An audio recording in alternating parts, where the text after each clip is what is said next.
So we have hit 7 o'clock, 6 o'clock Alabama time, as my watch tells me. So we're going to fire this up. I've been asked to read this. You've probably heard it a few times, but the DragonCon charity partner for 2023 is the Cure for Childhood Cancer. And we have, I've been informed, a really cool QR code up on the front here that you can scan to donate. And we, of course, have the bucket here for you cash-minded people. Cure is dedicated to conquering childhood cancer through funding targeted research while supporting patients and their families. And my wife is a oncology NP, so this is something that's real, prominent in my life. So, and our track sponsor for 2023 is Zakat. For over 22 years, they've been empowering lives through disaster relief, food distribution, orphan care, and more. Their top-notch ratings from Charity Navigator and BBB. Wise Giving Alliance means your contributions are going to make a difference. Zakat.org, that's Zakat.org.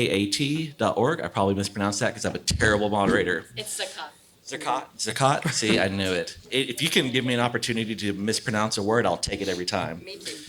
So, this is Podcasting for Authors. Hopefully you're in the right room.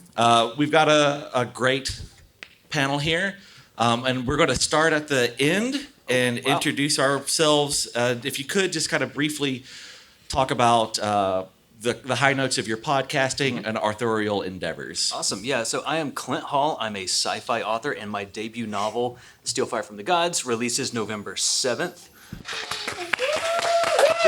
Give it up for Clint! Thanks, y'all.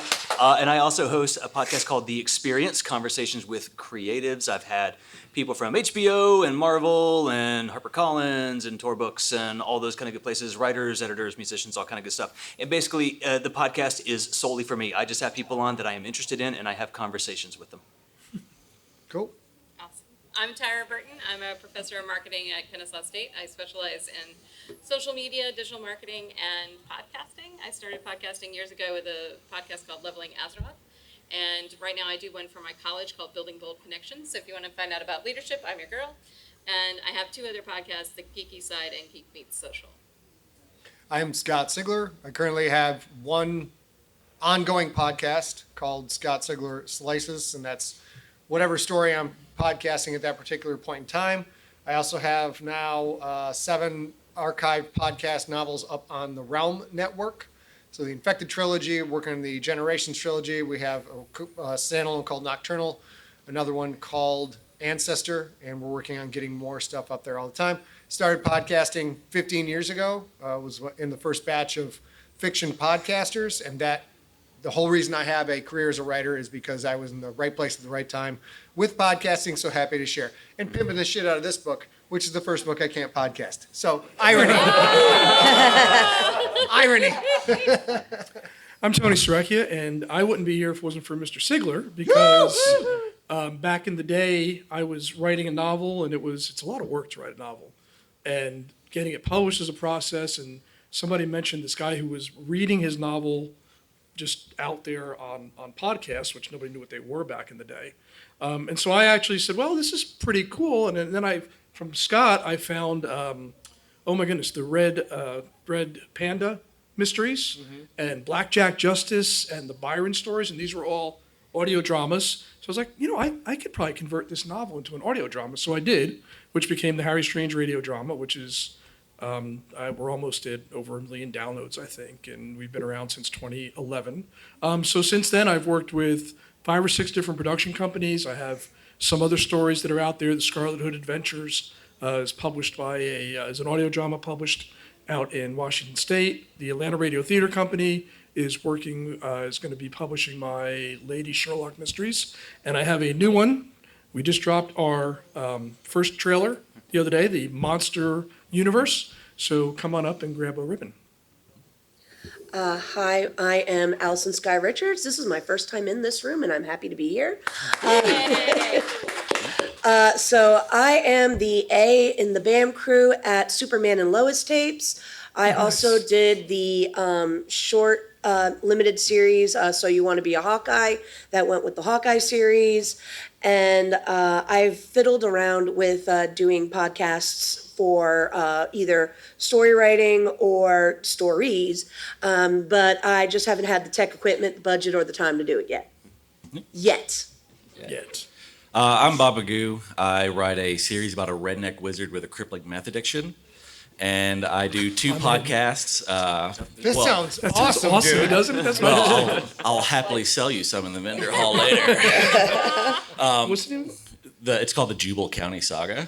So, but yeah, and from the podcasting side, my longest running started in 2017. It's called Books, Beards, Booze. We routinely go on hiatus for many months at a time. We're currently on hiatus, but you can't kill us. We'll be back. And then I did my other larger podcast was Southern Fried Fantasy, where I interviewed Southern authors who write genre fiction set in the Deep South. So, and that went poorly. So, all right. So I've never done a podcasting panel where there weren't like a million questions. So we're going to save plenty of time for questions, but just kind of hold them till the end. We got a lot of folks on here that we got to get answers from. So first off, so people can kind of get a feel for you. Do you consider yourself an author first, a podcaster first, or do you view them equally? Like where do you kind of draw that line? Are they equal endeavors for you or one more than the other? Oh boy, I'm probably the I person. gotta say, I love the way you did that. Yeah, It's right. so Because focused. no, probably author first, but just barely. Right. I think that podcasting is something that has spoken to me for a really long time. I was a fan long before I was a podcaster, but since I was born, I knew I was going to be a writer. Although I do think that the two can really go hand in hand. Sort of my superpower as a podcaster is curiosity, which I think can work really well also for a writer. So when I'm talking to people, like I just had Tyra on my podcast, I'm always looking for their stories, right? I want to know what that person's story is, and that's the thing that's always grabbed me. So I don't always draw the line so much, I suppose, between those two things, because at the end of the day, for me, it's all about telling stories. I like the storytelling. So I'm actually going to say that I see myself as a creative. And it took me a long time to accept that because I always thought I was not creative. But so I see writing and podcasting and other things that I do, like content creation, as part of that. So I would say I'm a creative, and part of what I create is podcasting and words. I'm an author first. Largely, my podcasts are just me reading my books out. We have done a couple of podcast-specific things out there. We did a kind of a fun movie review called Story Smack, where we get together every weekend and talk about some 20 or 30-year-old movie, and that was fun. But put that away because it's all getting in the way of actually writing stories, which is what puts food on the table for my family. So, for absolutely a author first. So I see myself as a storyteller currently involved in the podcasting or the audio drama medium. I still have short stories that get published every, period, occasionally, just depending on how motivated I am. But really, I like the format of audio dramas. I think the audio drama format actually engages your listener more than a screenplay or that type of thing would. I'm an author first, mainly because even when I go and work on my podcasts, I'm always looking at episodes through a screenwriter's eyes and an author's eyes and looking at how story is structured. So even though I'm in a podcast, I am still being the author at that moment.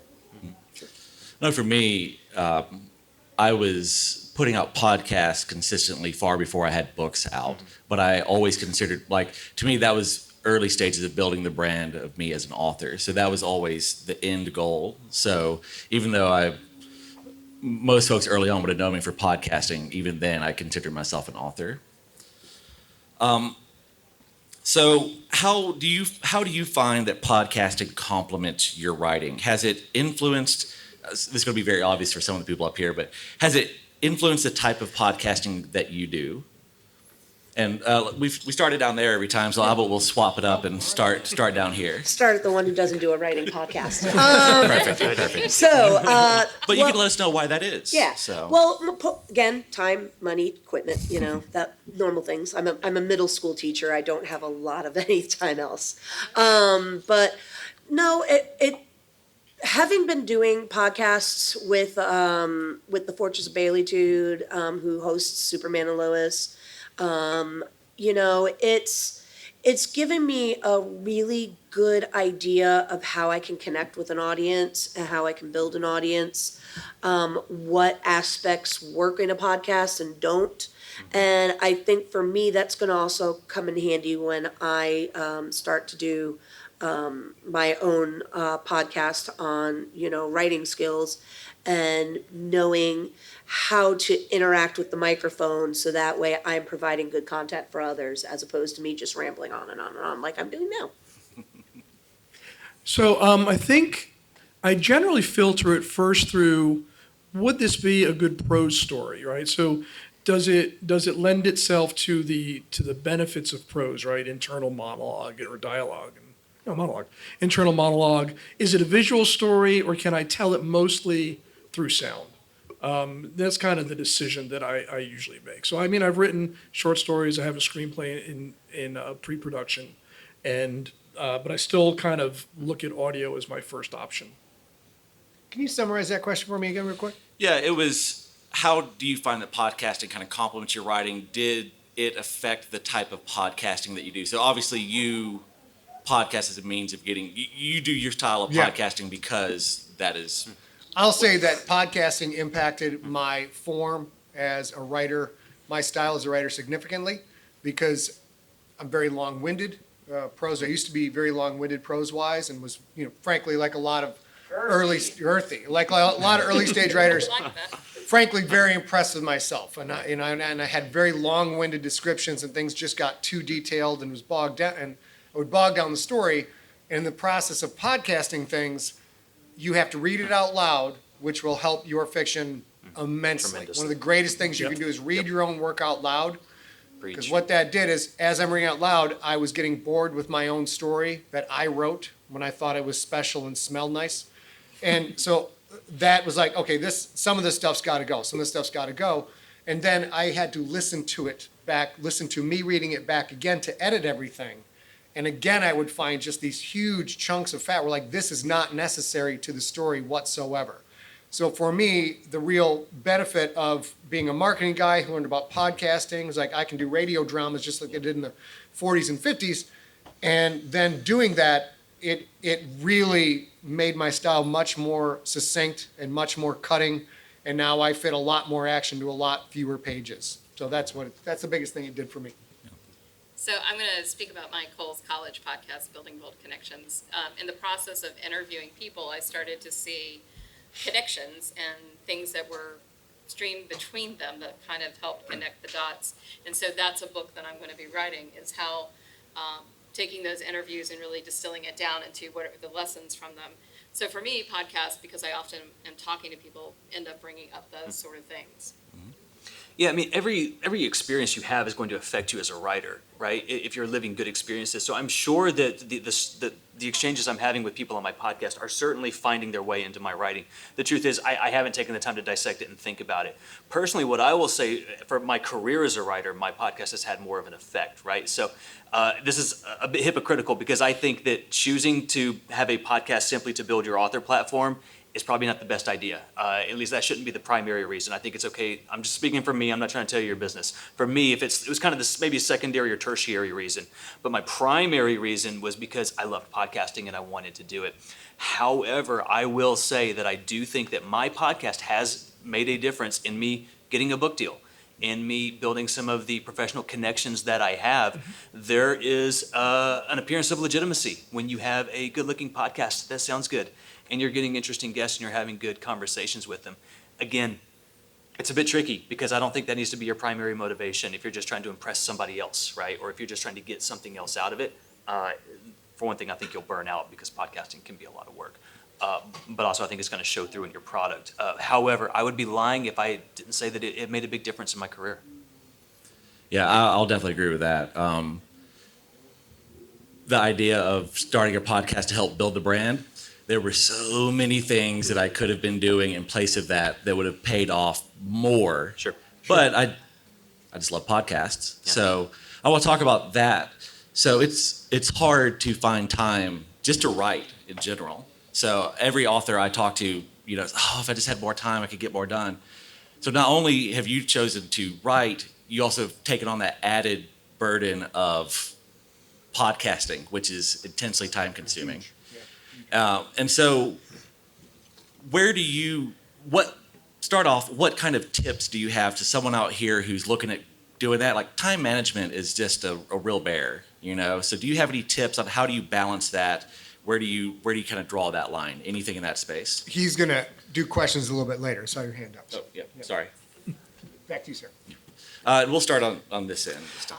Yeah, so I'm not good about this, but I've just recently discovered that banking and batching in terms of doing your work, right? So I went to a conference where I had the opportunity to record a batch of podcasts in person.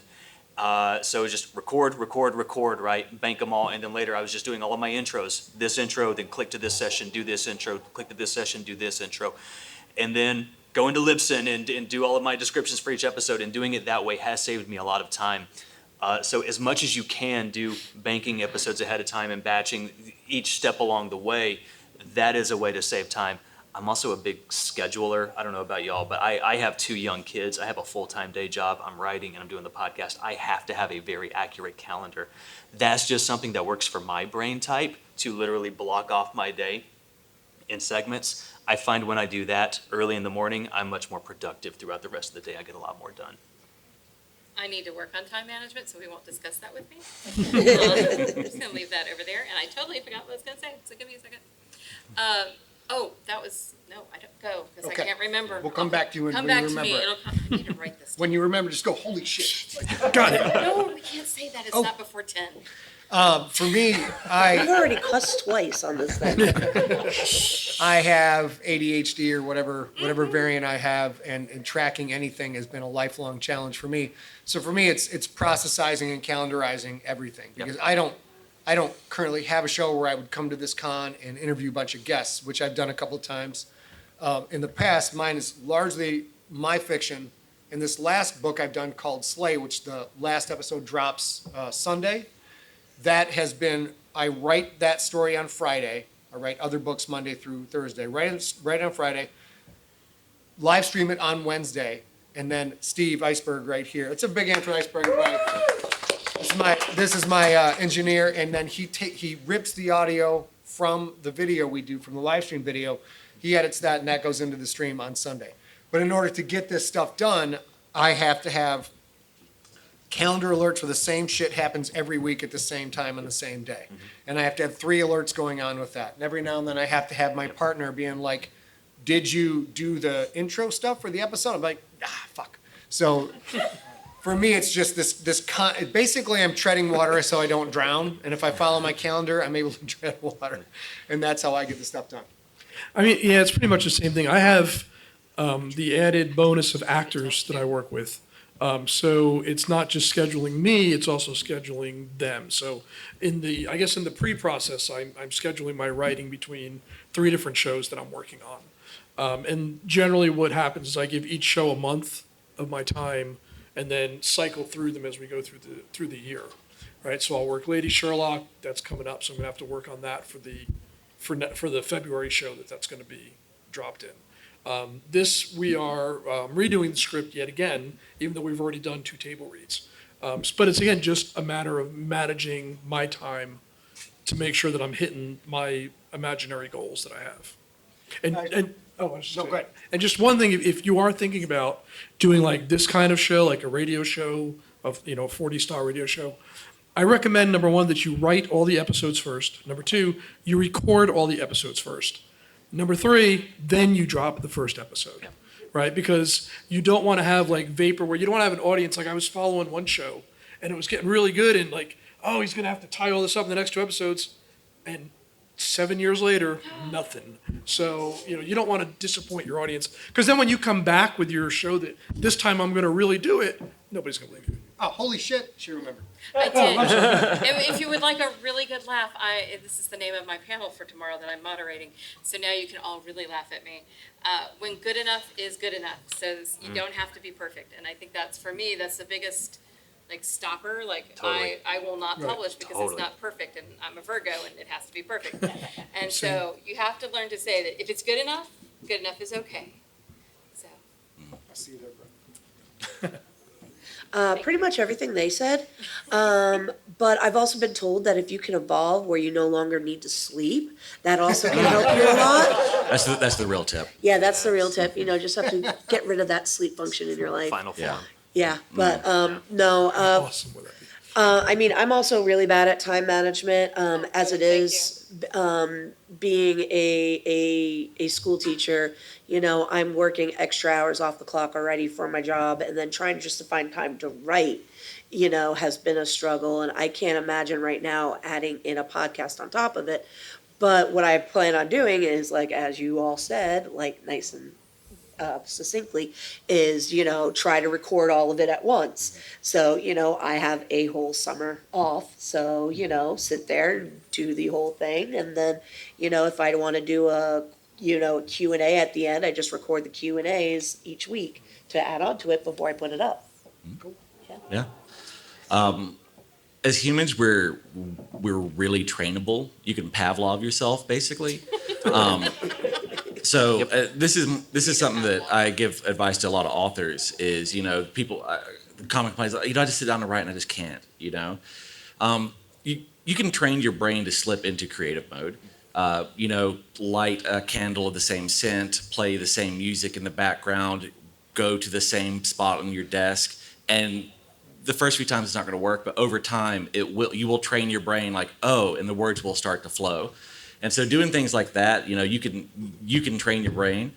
But yeah, no, a lot. Banking was huge. By Southern Fried Fantasy Podcast, we recorded every interview before we went live, and then no one listened. But at least we weren't disappointing. The 7 people who listened were very pleased. So this is, we're all podcasters. This is the digital media track, but the idea is here that we're luring in the author crowd. So for basically sell someone on why this is worth the time. Like, what are some of the benefits that you have seen from going this route? Yeah. We'll start in the middle this time. All right, and I'll approach it from 3 different angles. Number one, I don't do what some of the other people do with the interview show and various content that's not directly the fiction property that they are putting out. Number 2, I started doing this 15 years ago. It was completely different environment. So I was fortunate enough to be one of the first movers and also be a marketing guy at the same time. So I was really able to push out like, hey, here's this free unabridged full story. You've never had anybody just give you an audio story for free, man. Check it out. And I was able to get a lot of traction that way. And then for a long time, I was advising people, the ship has sailed. If you weren't there when it happened, now you're competing with NPR and ESPN and ABC and PBS, and your chance of getting a podcast to go are slim and none. And then podcasting had like its current second ascendance, where there's more and more people listening all the time. They can't get enough. There's an entire network dedicated to just pure fiction podcast, which is Realm, who I have my podcast on, and I think there's probably a couple more too. Yeah. So once again, we are back to this is if you depending on what stage of your career you are at, if you're able to get that audiobook recorded, or you record it, or you have somebody else record it, divvying that up and giving that away as a podcast is a chance to get out and get a lot of fans and get people who are diehards for you. The best solution is if you can read it yourself, because there is an intimate connection between author and reader, and you don't have to be a very good narrator. The listener doesn't give a shit. If they're like, this is the person who created this thing, they feel connected to you. You're in their ears every weekend. They get behind you and they support you, and they want to proselytize and try and get other people to find you and discover you as well. So I think this is still for pure, just you are putting out your fiction. This is a really good time still to get into it. That being said, don't bother trying to get any sleep. Have you evolved past sleep? I did for a while in my career, kind of leveled out. Now I nap a lot now. Yeah. My office is right next to my bedroom, so and let's go in there and drop off for a 20. It works. Let's go that way with it. Okay, I'll go. Yeah, I go actually ahead, know go this ahead. one. Yeah, go ahead. So I would say branding, because it's a wonderful way for you to show your voice and who you are to your readers. And one of the ways, especially if you're trying to sell directly to your readers, is to have them connect with you and connect with you on an emotional, authentic level. And depending upon the type of podcast you're doing, if you're doing more of an interview or just a talking show podcast, it really helps them get to know who you are and get invested in what you're doing, and especially if you're talking about the story of how you're writing and creating. So to me, I see it as a way to brand. The first thing I'll say is networking. I've connected with now a lot of people with whom I had, at the time, I had no business connecting with. But I was able to just because I had a podcast, and now I even get reached out to by there's PR agencies that reach out to me with these just unbelievable clients that they're working with, and now these people are kind of like my friends because I've had a real conversation with them. But the truth for me, and there's a lot of things about my podcast that I do wrong, which is that I only post twice a month for one thing. For me, my podcast is very nourishing. So if I were to come to one of you and I say, I'm just going to do this new thing where twice a month, I'm just going to go sit and talk with someone that I think is interesting, and we're going to talk about creativity. At a coffee shop or a bar or something, you'll be, wow, what a great thing for your life. That's what my podcast is, right? It is just me having a conversation about creativity with somebody that I think is interesting, and I do it twice a month. I just record it, and then I put it on the internet. And for me, it's also just, it's a lot of work, but it's also very spiritually nourishing for me and emotionally nourishing for me and inspiring. And my wife will tell you, because I'm exhausted. We get our boys down to bed and I rush down to my basement and we record. But when I come back up, like I'm alive, I'm energized because I've just connected with someone about creativity. So now, not all podcasts are that way, right? We're all doing different formats and different things. But personally for me, it's been deeply fulfilling. Sweet. Yeah. So the thing I've been thinking about for using it for is to show my knowledge, which in a way that is helping with both networking and branding. And the way an author could do that is by doing our other favorite hobby, which is reading, and talking about books that you've read and you've enjoyed, because you're providing a service for people to be able to listen to and understand what a book is that they're being read. But then you can take it and you could spend the rest of the podcast episode either breaking down elements or comparing it to stuff that you've written or other things that you've seen. And that way you are giving information as well as showing that you know what you're talking about. And, oh, hey, also my story that I have that just came out is about this too. And so please go buy it. It's a little bit of everything in there. Yeah, I would agree with that. It's definitely, branding, marketing, networking. Yeah. There was a time, and you probably relate to this, when you had to explain to someone what a podcast was. Yep. Yes. Well, how do I listen to that? Well, you got to download the MP3, and Yeah. you had to get the little MP3 players, and now it's almost like I'm a member of the Writers Guild Audio Alliance. So it's essentially the Writers Guild is for the writer. Right, they're on strike right now. The Audio Alliance they're trying to represent podcasters, fiction podcasters, because now you have Audible and all the other big players that are involved in this, right? And they're trying to represent that group, but that wasn't part of my story. Part of the story is a lot of the people who are getting into podcasts now act as if this is a brand new thing. Oh my God, it hasn't been around since 2008. We just discovered this ourselves. And sometimes I want to slap them, and other times I just let them go because, okay, great. That's great that you think that, know your roots. It's very important. But so podcasting has done a lot for me in a way that, I've met people that I wouldn't have met without the Harry Strange radio drama. I've met, I've been invited to cons because of the Harry Strange radio drama. And now I go back and I listen to the Harry Strange radio drama. Like I said, it was written in 2010, and it's kind of cringy now, like some of the things that were funny in 2010. Not so much anymore. But it's still out there. I'm never going to take it off. And I just tell people it's like the early years of Doctor Who, when you saw the TARDIS wobble and stuff. So we're just learning our steps, but it really has opened a lot of doors. Yeah, it's like my two self-published novels, I talk about them, but I don't actively push people toward them anymore. Because I'm like, I got an MFA after that, and I kind of realize how bad my grammar is. Right. Yeah, and there's a lot of extra words and things. There's just a lot of technical things that I would do differently now. And I didn't read it aloud, so that's probably also That's a it. problem. Yeah. It helps. It really helps. Yep. I know for me, it has opened a lot of doors. Let's be real. I was very small fish. So the doors that was opening were very small, but they were big doors, huge doors to me, you know.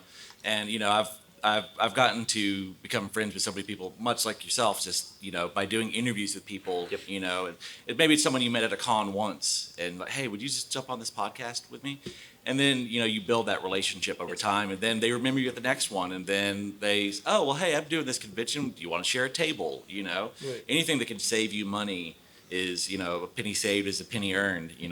So that's all been probably the biggest benefit. I mean, but at the end of the day, if it got me nothing, I'd still be doing it just because I don't think any of us would be doing it if we didn't love it, And I think it's worth Right. pointing out that as we've been kind of rattling off all these different benefits, that almost everything that we're talking about exists beyond like followers and exposure. And those things can be benefits as well, but there's so many benefits outside of Right. that. I mean, nobody can be listening to your podcast and you can still reap tremendous benefits from the process in a lot of different ways. Yeah, I know. Just in mine, we doing research on niche topics that I would never have looked into otherwise. So I realized that this question could be 8 panels long, but marketing. So the self-publishing has definitely lowered the bar to getting into the publishing world. Podcasting has definitely kind of lowered the bar on how easy it is to get your words out there and heard. I'm not saying from a quality standpoint. I'm just saying it's much easier to get your written or spoken word out there now. So because of that, everyone's doing it. So what kind of I realize we can't talk all night, but what kind of marketing tip would you like them to take away from this for how do you get noticed? Do you want to? I can take it. I can tell, because I can learn from my own mistakes, is you need to have a marketing plan and you need to put the time and effort into it. If you aren't willing to put that time, just as much time as in creating the podcast, pretty much into being able to market it and putting financial, in there for like cons and stuff, having ribbons, having not postcards, business cards and stickers and all of that. That is you investing in getting that podcast off the ground. And then from there, it helps you also learn how you are going to need for marketing a book. Because if you go independent or if you go small publish, and even if you go big house, you put in the majority of the work with the marketing. And so having the practice for marketing a podcast will definitely help you when you get to your baby that you need to, sell to make good money. Yeah, I would, excuse me, I would agree with marketing, because this is, again, an audio drama. A lot of, we did a lot of live shows in the beginning. I mean, we still do live shows, but we did a lot of live shows in the beginning. I partnered with the Atlanta Radio Theater Company, and we did a live show upstairs one year here at Dragon Con. So that's a big deal. Speaking at schools, ironically, my stuff is not really, Harry Strange certainly isn't like middle school safe, but but talking about radio drama in general is middle school safe, right? So you can talk about that stuff. And a lot of teachers, for a while, I don't know if it was like in some teacher, conference that went out, but they were teaching their kids about old school radio dramas and how they were produced. And so I did a lot of speaking there. So even if the kid wasn't listening to Harry Strange, their mom might have, or their dad might have. So that was good. And then, yeah, just kind of networking. Really, I still don't really understand LinkedIn. I've been on it for 100 years. Does But anyone? I don't know. But I seem to every now and then, like every couple months, a producer will reach out to me on LinkedIn and say, hey, we have a deal, and, are you interested? And then I say, what's your budget? And most of them go away. But the ones who stick around have pretty nice budgets. So, I use LinkedIn for that. And, just treat it like any other business. Right, like if you have a restaurant, you're going to market that restaurant. That's what you have to do. I'd say the primary thing if you have a fiction-related podcast is to start building up evergreen assets, like a 30-second promo for your podcast is huge. The 30-second promo is something that you can approach any podcast. Would you like to swap promos? And I don't know how common that is anymore. It is. But back in the day, it was the Still common. central thing to building an audience was because that's networking. You're meeting other creators, and you have this asset that once it's made, you just, hey bro, you want that? Yeah, thanks, I'll take yours, and you swap them out, you rave each other up. You don't have to listen to the other person's full podcast because you don't have time to listen to all the podcasts. But here's an asset that you can put out. I would say take your website seriously and take your newsletter, your email list seriously. Because as we've seen with Twitter, I've been on Twitter since 2007, and that just has taken just a giant nosedive, right? So all of that work I put into building up those numbers is now it's basically gone, and that's going to continue. The cycling of social media and other opportunities will continue in perpetuity. But what won't change is if you are able to capture someone's email address, have it on your list, send them contact every month, every 2 months, every quarter, whatever. That is yours forever. So new website and email list are yours forever. You don't have to rely on anybody else for that. And yeah, that's it. And then your website, even though websites kind of come and go, there was a while that, oh gosh, what was it? Tumblr. A lot of authors were their entire website was Tumblr, Yeah, it's and they were killing it. And now Tumblr's dead, and they have to basically. Not dead. It's not dead. It's not dead. Stop saying we're dead. Tumblr. They started letting a limited amount of porn back on there. So Oh, did they? Well, Tumblr's back, boys. Tumblr's back. Well, and Neil Gaiman is like saving Tumblr Yeah, he single-handedly. put sort of Tumblr on a map in a big way to start with. Right, But those the fluctuations of whoever's in charge of a particular social media at a time, you have zero control over that. So you have control over those things. So for marketing wise, building up those things that don't cost you anything and you get to have and trade with people are the cornerstone, and then you can build a marketing plan from there. But the biggest thing you can do for marketing plan for anything in podcasting, in my opinion, is to be consistent. If you put out a podcast Yes. every 2 weeks, you put out a podcast every 2 weeks. Every week, great. Once a month, great. But once your audience understands the compact you are making with them, you absolutely need to be there. Because the second that you're not, they are going to get distracted and go listen to something else, and you will lose audience. Yep. Can I just add one thing? Absolutely. So writer blurbs, right? You see blurbs on novels all the time. If you can get Scott Sigler to say Harry Strange's whiskey swilling goodness, that will be amazing to your numbers. I still use that in my marketing. I love that. I want to reiterate, please, even if you're on Tumblr, own your own website. Just do it. I mean, because Tumblr could crash, anything could crash. Own your own website because it's a place where you can send people to. I'm going to focus on talking about target marketing because it seems like a bad word. We want to say anybody could read my books, but it's not true. Not anybody's going to want your books. Know the audience that is going to want your books and who they are, and find out where they are, because that's really the social media that you need to be on. You do not have to be on all of them. You need to be on the ones where your audience is and the ones that you enjoy producing content for. So like TikTok is huge. I will probably never be on it because I do not want to create content for it because I'm not that girl. I'm not a video girl. But I love Instagram. So Instagram and Facebook are where I'm going to find my audience, and they're going to be there because that's where they are. So I would say definitely know your audience, know where they are, and just admit that there is a segment that likes you. Start with a niche. Okay, so I'm the least qualified person on this panel to talk to this topic, so y'all just finished writing down what Tyra said, and I'm just going to fill time for a He minute. said too. One of my favorite marketing quotes for authors is that good marketing makes a bad book fail faster, right? So just also remember that the most important thing is your product, right? Even if you have terrible marketing, but your podcast is awesome, it'll grow. Slow, probably, but it'll grow because people will find it, they'll love it, and people love to tell somebody else about something wonderful that they found, right? Now, for me, I actually work in marketing and I'm a bad marketer with my own podcast. However, for me, the most important thing is actually my guests. So I am not saying that you necessarily have to have notable guests. I have been very fortunate to have notable guests, and my tip about getting a notable guest, just ask. You're going to be surprised who says yes.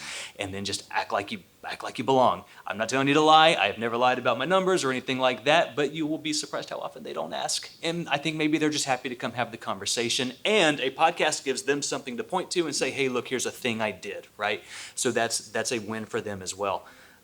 If you have guests that are less than notable, which lots of my guests are, but I just choose people from professions that I think are interesting, You look for someone with a title that's going to grab attention. I had a chef on around Thanksgiving, and so if you see a podcast with a chef talking about creativity, that sounds interesting. I just had an apprentice tattooer on. That was a very see, exactly, right? Because I didn't know anything about tattoo culture, and I bet most of my audience didn't either, right? And the last thing I'll say is, if you're booking your friends, just look for the people that you know are going to share your stuff, because at least then their friends and family are going to click, because they'll think it's interesting that this person, was on an interview or something like that. And I often see spikes from that, and I know that the only reason why is because they took the time to reshare the story on Instagram or on Facebook or whatever. So look for people that you know will participate. Yeah, agree with everything that's been said. In fact, several people took my answer, and then I picked a new answer, and the next person took it. So I'll say that something that's worked well for me is get into unusual places, places where people don't expect to see you. I did a panel in a small con in Alabama to 3 people, but one of them owned a brewery, and my podcast was Books, Beards, Booze. And he came up to me after we talked books for a while. He's like, look, man, we do like harvest festivals and like crawfish boils all the time. Anytime we're doing one of those, you can come set up and advertise for free. Cool.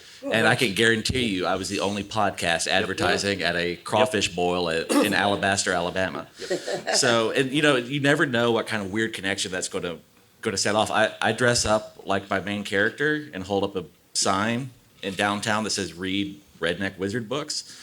And I'm seeing an uptick in sales. I also got a gun brandished at me, so it's kind of, it's been up and down. It's a mixed bag. Sure. Yeah. Yeah, sure. Pull out a magic wand, said, bring it, dog. It was a fun afternoon at Buckmaster's. So we're gonna open it up to questions. So I've been told I get to throw this in y'all's direction, not at you, but I'm nice, a terrible gentle tosser. arc. Yeah. So. Yeah, it's soft. So jam you it. speak into the plus or X or whatever. So questions, anyone? I have been staring at that thing, wondering what it was for the Don't entire hit the time. camera. We I'm just like, want can I those. push it and does it make like noises and things? I hope this actually works. Yeah, wow. Only the digital track would have some. Right? Yeah. So has anyone started to employ things like Chat GPT or AI in your marketing, in your copy work, for example? I had a list of questions if no one had questions to fill the time, and literally it was, have you been using something like ChatGPT? And So that thank list you. was generated by ChatGPT. The questions were generated by, what would you ask a panel of experts? Yeah. I've like maybe 4 or 5 times tried to just use it because the current book I'm doing is so odd. It's a pre-Revolutionary War monster story. So a lot of the research I have to do has been, there's just nothing there. So I've tried to use Bing's AI and Google's AI to try and go find these questions, and have found it to be, kind of so-so. But for all the AI that's out there that'll do all these wonderful things, so far for me, it's just been like the amount of time I would have to put in to learn, the amount of time I'd have to put into, to sharpen the saw, so to speak, to learn how to use it, has been prohibitive for me. And I'm never going to use it for fiction-related stuff. So I've used it for research, and it didn't feel like it hit any differently than typing the same question into Google. The Google AI is actually, I like it, because what it does that ChatGPT does not do is it gives you the sources from where they got it Right. from, and it automatically links to them. So I'll use Google AI to do research because of that. I should be using ChatGPT because I'm a marketer, but I think it does a crappy job. The job that I can do, I have to take what it puts out, and then by the time I suss it up, I could have written it already. I will say that I like the AI in Grammarly, and I've used it for years because I cannot spell and I don't know where to put a comma. Also, quick shout out. Kyra is moderating a panel tomorrow, and I'll be on it here on ChatGPT and AI for creatives. So. The only fun. thing I'll throw in on that, I've heard of, I don't do this myself, but I've heard of an author who uses some kind of AI tool to generate better captions than what he would be getting otherwise. And then he turns every episode also into a blog. His is a very instructional type of a podcast. That made a lot of sense to me in terms of just because when I get transcripts from my podcasting platform, they're not terribly useful. That seemed like a good idea. I can't speak to it personally because I haven't done it, but that seemed like a good use of AI.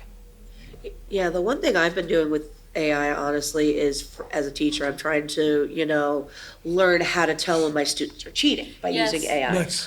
But in seeing that, though, it has been showing me that AI has a lack of a voice when you are creating a material with it. And part of engagement and part of, as a creative, you have your creative voice. And so anything that's generated with AI, you're going to have to go back in and fix it anyway to make it sound like something you would say. And as you said, by that point, you might as well just done it yourself anyway. I'll say where I haven't used it in prose or in podcasting, but one of my other sidelines is I do a bunch of indie tabletop RPG work, and that's a ton of roll a d6, and it's one of these options. And I routinely find that I could come up with 5 things, but not 6, and a bizarrely niche things. Like I need 6 types of plague doctors. And so the questions I've asked ChatGPT, and it never comes up with anything that's like, hell yeah, but it always comes up with something that I can. Oh, okay, I can run with that. Yeah. So I've used it for that, and it works really good for that. If I just get stuck, I can use it to kind of break something loose. Now, the question is, though, is that by asking ChatGPT these questions, does it end up, do you end up on the FBI wanted list like you do if you ask Google it? I'll be honest, as an author, I'm already on. Yeah, pretty much all of us are. They're just adding to the thickness of the folder. Yeah. We should mention that a certain track director, who now should not be named Charles, does use ChatGPT to write their show notes for their podcast. Yeah. I know. Yeah. So We've had words. do we have any others? Joe proofread. Any other questions? Yay!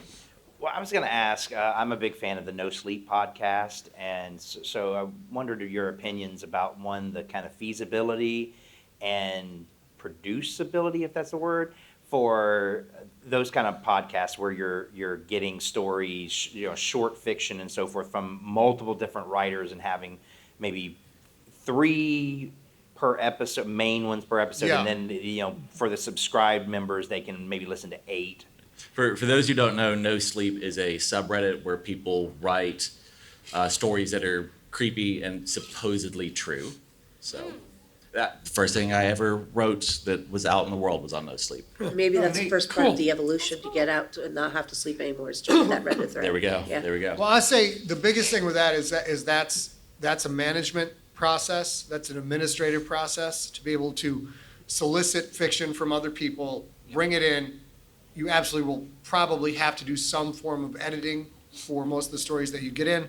So you're talking about, spreading the word, getting the stories in, having a filter to determine what is high enough what is interesting enough to put on your show, walking through an editing process for that, and then getting the voice talent. If it's you doing all the stories, cool. If not, you have to bring in other people. So I was studying that model a lot for one I will be putting out about a year from now, 2 years from now, called Parish, Michigan, Parishcom MI, to try and follow that, because they're very popular. If you look at what's on the charts, short fictions anthologies are very popular.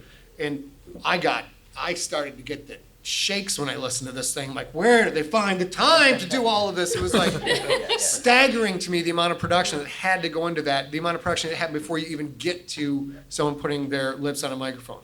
So I think just be aware, if that's something you're looking into, step back and try and brainstorm all the stuff you would have to do that.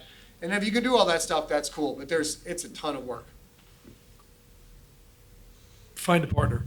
Find somebody who can take some of that load off, because you're not going to be. I mean, with Harry Strange, I did a lot of it myself, and that was just a nightmare. So you want to find someone who's, you're not good at everything, right? So let somebody else take over some of the things where your gap is. And, if they're willing to work for what you're willing to work for, then you got it. But it is going to be a ton of work. I'll throw out just a quick suggestion since we're talking Reddit. There's a subreddit called Podcast Guest Exchange. I've had very mixed results with it. You can put up calls saying, "Hey, I'm looking for guests of this type," or other people are doing that. And if you meet their qualifications, like I'm looking for three-legged pharmacists, and you are a three-legged pharmacist, then you message them and they'll get on there. And I've gotten some really good guests I that would way. totally listen to I that. also wound up doing a 2-hour podcast where we talked about poverty in West Alabama when we were supposed to be talking about my book. So, like I said, it's win some, lose some, but it can be a resource for you. Just to quantify, We have a specific channel in our Discord for asking for guests. That middle QR code is to our link tree, and it has a link on our link tree to get into our Discord. Nice. Just to quantify a little bit, my podcast is about as basic as it gets in terms of just, I don't do a ton of editing. After the podcast, I use some very basic tools that I already have in Logic Pro that just, take out clicks and pops and all that kind of stuff. My podcast is about an hour conversation. I would say each one probably takes me about 4 hours total, right? So that's recording, editing, and then like the actual Does that publishing. include coming up with the questions and understanding I the don't, subject? it is an organic conversation. Just pop it up, okay. It's just an organic conversation. But, I mean, that's a good point, right? So if that's the kind of thing you're gonna do, if you're doing more of an interview format, that's more time, obviously. Mine is very much just we're just gonna sit down like we were sitting down at a bar. That works for me, that wouldn't work for everybody. So just use that as like a starting point, right? Like it doesn't get much easier than mine, and it's about 4 hours for every episode total. Man, did you get your question answered already? Good, great. I believe you had one, yeah. Yeah, I'll take it if that's okay. What podcasts are you listening to right now? Fiction, nonfiction, whatever. What are you listening to? I'm gonna go first because I have one I love. I've been listening to New Heights, which is done by Jason and Travis Kelsey. It's a football podcast, Oh, cool. but they are amazing. And to watch how they have learned how to podcast and be better hosts throughout the season has been amazing. And their mom is great, and I love it. So it's called New Heights. I could rattle off so many. Well, I was going to say, I just discovered Critical Role over my winter break.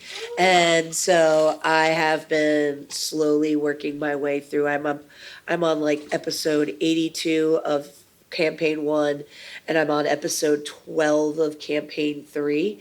I have not started campaign 2 because I have been told that it will suck my brain out. So, Nobody needs that. yeah, something like that. So it's a lot of hours, and I go back and forth between the podcast and the YouTube video because I love watching some of their facial reactions, especially during fight scenes and such. I'm listening to Old Gods of Appalachia. Woo! Ooh, I heard that's I good. just got the Kickstarter for the RPG delivered to my house Oh, yesterday. nice, Yeah, nice. super looking forward to that. And I think season 4 just started. Yeah. So, and I'm also listening to The Sandman by the BBC production, which is incredible. I'm largely listening to audiobooks still, and because I try to keep up on what my peers are doing and get influences from other writers. And since I'm, as I mentioned, so ADD, I can't sit down with a book anymore. So basically every chance I get, I'm listening to an audiobook and trying to understand what my peers are doing with their craft and improve my own. What audiobook gave you ideas? Every single one. That's awesome. Yeah. Right now, I'm listening to Abby Goldsmith's The Majority, which is out in a little while. I think it's coming out maybe next month. And we'll go to you, and then I'll come back and tell you what I'm listening to. Yeah, I've actually been doing a lot of audiobooks as well. I've been going back through Pierce Brown's Red Rising just because I wanted his writing voice in my head. But in terms of podcast, I steal shamelessly from Mark Maron and Brian Koppelman. I just like the way that they both do podcasts. The one that I want to actually call out is one that just launched. It's Jimmy Kimmel, Stephen Colbert, John Oliver. I saw that. Jimmy Fallon, and they call it Strike Force 5. Oh, and Seth Meyers. And basically, because they can't make late night shows right now, they're doing this podcast, I guess, weekly. They've only dropped one episode, but all of the money is going to their staffs who are currently out of work. That's very sweet. And it was, I gotta admit, I was like, this is gonna be them just talking all over each other the whole time. And it kind of was, but it was great. It was a great comedy podcast. So Strikeforce 5, I think is definitely worth checking out. Real quick, let's go over this real quick. Let's see. The Color of Space by H.P. Lovecraft, because it's very close in tone to what's going on in this. So this is my first endeavor in sort of a gothic or cosmic horror Lovecraftian space. Listen, book called Horse by Geraldine Brooks. Got a lot of, imbued a lot of stuff on voice, and she also does, like I do, multiple point of view characters where all the stories come together. At the end, the classic Who Goes There by John Campbell, which is what Alien is based on. The Thing is based on. I Know Why the Cage Bird Sings by Maya Angelou. Picked up some tips there on absolutely poetic, just how to write very poetically. Last of the Mohicans, because that's very close to this book I'm writing now called Warpath, which is the pre-Revolutionary War monster story. So there's just a handful. I pick up stuff every single time I listen from almost any level of author, period. I listen, I can hear fanfic, I can read fanfic, and be a brand new writer, be an 8-year-old. I'm like, that's a pretty good turn of phrase, bro. And I like how you use that Cracker Jacks analogy, man. That's pretty nice. So. Yeah. You'd be surprised at what my kids will come up with. Totally. We had a whole discussion about throwing trash into a black hole and what the consequences would be, a cause and effect. So the end phrase we came up with is "Don't throw trash into black holes to avoid intergalactic war." There you go. Nice. Yeah. Nice. Fair. I used to be big on true crime podcasts, and then I kind of there's a lot of ethical issues there that I'm just, the older I get, the less I'm cool with. So I listen to Radio Rental. That's one I'm huge on because it's people telling their own story. You know, that to me that kind of removes the ethical issues they've signed on to tell this story. And I've been going through Criminal. Some of those episodes because I like that it's just tackling different elements of the criminal justice system, not, hey, we're telling a story about someone's most traumatic day and trying to make a buck off of it. So those are the two that Radio Rental I just finished, and Criminal I've got about 100 episodes left. We have time for one quick question. If someone's super quick, have got a super easy question. In that case, we'll just wrap it up here. And so you got a minute, a couple minutes here. Can they find you next panel-wise? And are you selling something here? And where can they find you in the virtual space? Yo, this is it for me, but I don't want to take these 2 books home. These are advanced reader copies of my books. Does anybody? Yes, done. Yes, done. Yes, yeah. So yes, I'm Clint Hall. Thanks, y'all. Who am I? Oh, Tyra Burton. And I can be found at tyraburton.com, and I'm at the digital media track an awful lot. But please like, follow, and share. Get our QR code. Please come into our discussion, because if you need help doing any of this, I can tell you there's no better community than the podcast community. And I'm actually going to talk about this man to my right, Scott Siegler and Brian Ibbett. You guys changed this for me and actually made my first podcast happen, because you guys answered questions for us. Brian answered questions in the West End Bar one time for me. So join a community. That's the best thing you could do. You can find me over here tomorrow at 11:30 a.m. talking about building yourself versus your community. Scott Sigler. If you go on any podcatcher anywhere and search for my name, SCOTT space SIGLER, you're going to find a ton of free stuff that you can listen to. It's all unabridged. That's one of my rules. Anything I put out, you get everything like you would get in the books. The stories are ad supported, so there's ads inserted into the stories. If you don't want ads, great. You can go buy it over at Audible. So you can go to scottsigler.com. Everything is there. But also, if you just search for me anywhere. And I've got a few minutes after this before my next thing. So if you're an author and you have questions about how to use podcasting for your fiction, please feel free to come up and chat with me. Okay, Tony Strachia, Tony the Scribe on pretty much any media, any social media. I'm going to be in 30 minutes at the Westin. That'll be a fun run. The Fear Within, Finding Your Voice in Horror. Come on up, get a ribbon. And from here, you can find everything else that I've done. Avoid the sky bridges. Yes. Yes. No, I'm going to just go outside. I'm Allison Sky Richards. website is a mess, but I'm working on it. You could also find me on any social media looking that way. Where I'm going to be after this is probably going back to my room for a nap. But tomorrow I start the day teaching my romantic comedy workshop over in the Hyatt, and I end my day probably being drunk doing Thunderdome, Aliens versus Zombies. So yeah, that is my Saturday. Love it. That's awesome. Love Yes. it. I'm Bob Magoo, Tales by Bob, anywhere that you're likely to find me. Tellsbybob.com. I have stickers up here that say read Redneck Meth Wizard books.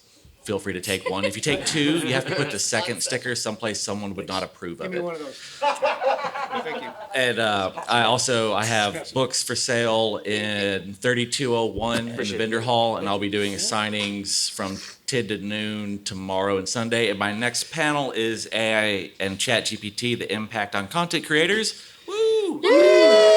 Which is in here, I believe. It is in here. So- We're gonna pack this room. It's gonna be awesome. All right. Thanks, Thank you, guys. I'm putting this on the back of my badge. Hey, Tim would throw me a promo. All right, man.